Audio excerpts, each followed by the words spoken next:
Let's take you to Cape Town now, where SABC's Iman Rappetti is stationed outside Parliament this afternoon for rolling coverage of the Sona address. Iman, good afternoon. At this point, time is running out on the delivery of last year's promises. We're edging closer to 2024's Sona address by President Cyril Ramaphosa. From your vantage point, what's happening?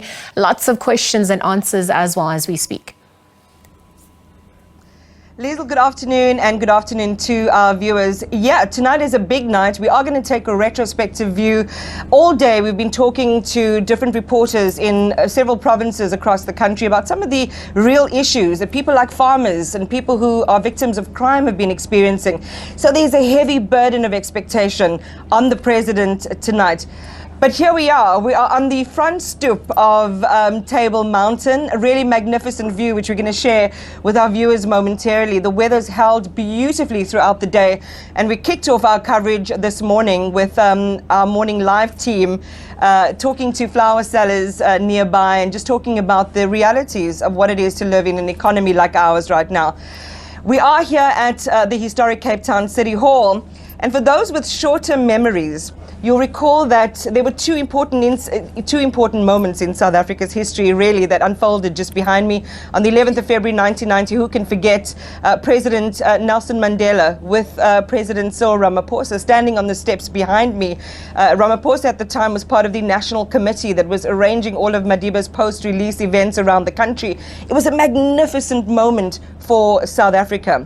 And then again, you know, you fast forward a few years to May 1994, and Archbishop Desmond Tutu introducing Madiba to the country as the first democratically elected president of the country. So we are really standing in the shadow of gravitas, of history and of greatness. Will that be a theme that continues into President Cyril Ramaphosa's State of the Nation address? You talked there about some of the negativity from the opposition leaders we've been hearing all day, not entirely unexpected, but we are going to break down some of the expectations tonight versus some of the promises that the president has made and see whether there's coherence between those two things. Sona, as we all know, provides such an important opportunity for, in a sense, a report card of how the country is doing, the state of the nation.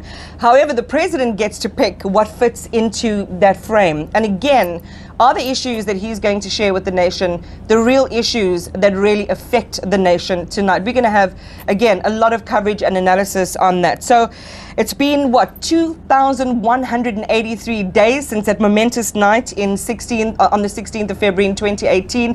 That's when the president said, "Send me to Mamina."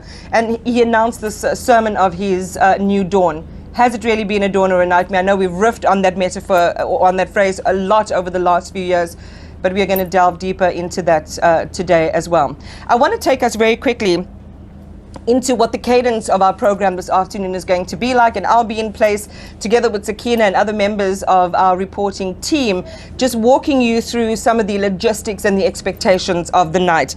So if we think back tonight, of course, a big night. We're going to report back on the general state of South Africa. We'll show you exactly how it's going to flow. Traditionally, the president's going to make some key government announcements, and there's generally no other business conducted on this day.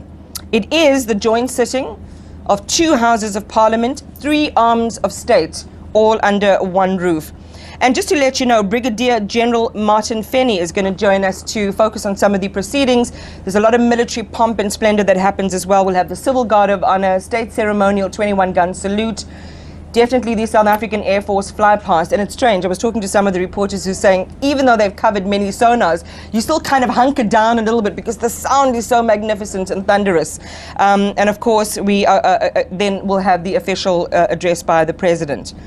So in an election year, you have two sonars that are delivered in a general election year. And this year, even more special, because not only are we in an election year, but it's also 30 years of democracy. And then, finally, the expectations, right? 30 years of democracy, watch the rear view picture. We know, each of us, all of our families have been affected by load shedding, unemployment, gender-based violence.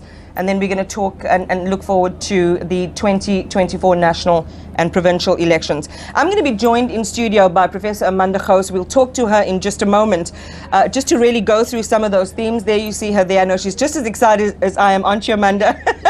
And we'll have a range of analysis for you throughout the day. But let's take you live now to this other important event that is happening, and this is the alternative Sona. There is a bit of a protest going on as well, so let's find out what the state of play is, where our reporter Vanessa Puna is, and find out the latest from her. Vanessa, good afternoon.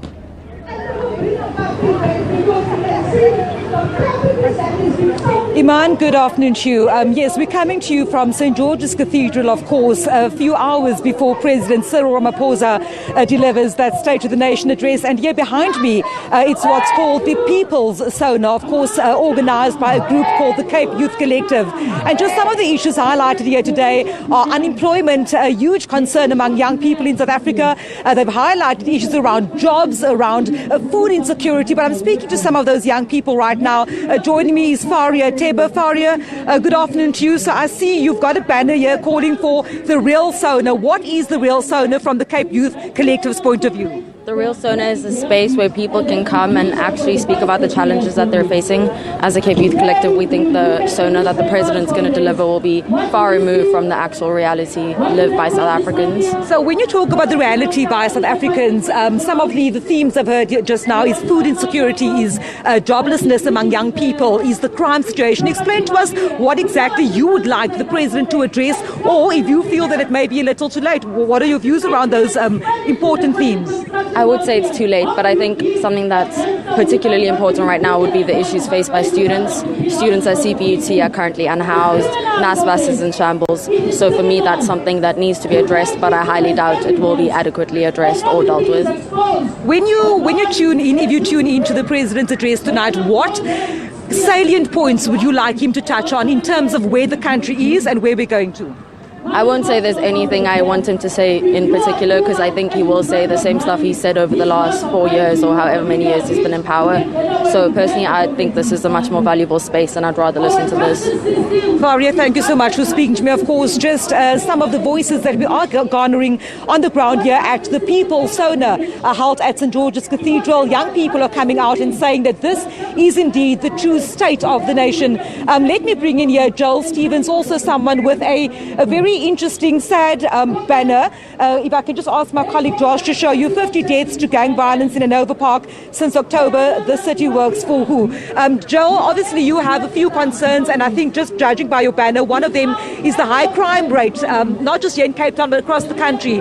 When you talk about the state of the nation, the real people's state of the nation, I hear people, speakers behind me right now. What are you talking about in terms of those crime and high crime numbers? Well, South Africa is incredibly unsafe, and it has been for a long time. Our women are under incredible violence, are experiencing incredible violence today. Gender-based violence is at an unprecedented level, not just here, and it's like nowhere else in the world. Yeah, in terms of crime, the youth are incredibly vulnerable. We've heard of some terrible things happening as the back-to-school drive has happened and people have died on their way to school. We believe that the government isn't doing enough, and that doesn't mean that we want more police. We believe that the police are also criminalizing people and harming people. The police are at fault here as well. Thank you so much, Joel Stevens. Of course, just two of the voices here coming to you from outside St. George's Cathedral as the Cape Youth Collective holds what they call the People's Sona. Back to you, Iman. Interesting to hear the views of young people and some of the issues that they are grappling with.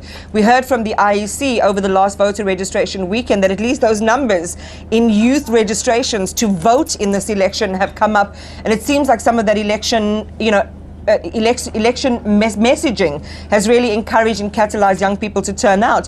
But it's interesting that they also want to have, or they're having a discussion on the side, and I'm going to bring in Professor Amanda Gous, who is at Stellenbosch University, to discuss with me now.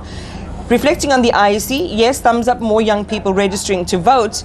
And then you have this parallel event at St. George's Cathedral where it's the alternative Sona. Some of the issues they are relating are around gender-based violence, are around lived issues. Exactly, and I think this is the big challenge for the ANC at the moment, because this is a determining Sona that will have an impact on the election.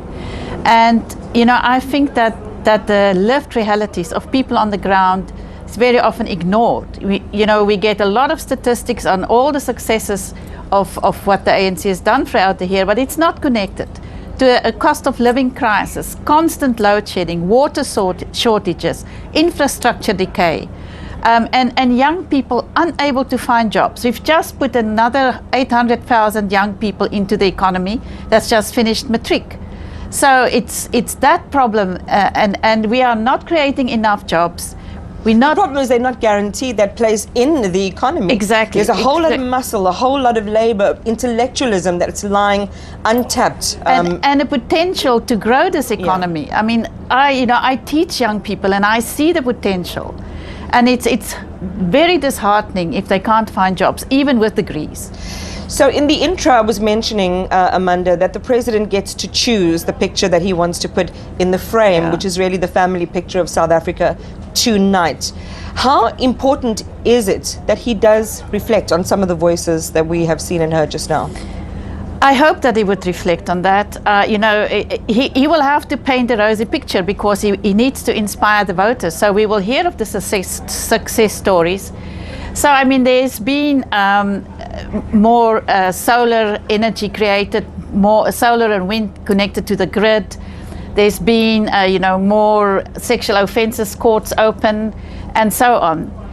But in the background, there are the failures, and the failures are the lack of dealing with corruption, the constant load shedding, the very bad service delivery, especially on local government level, and not having the social compact in place that he has been promising since 2022.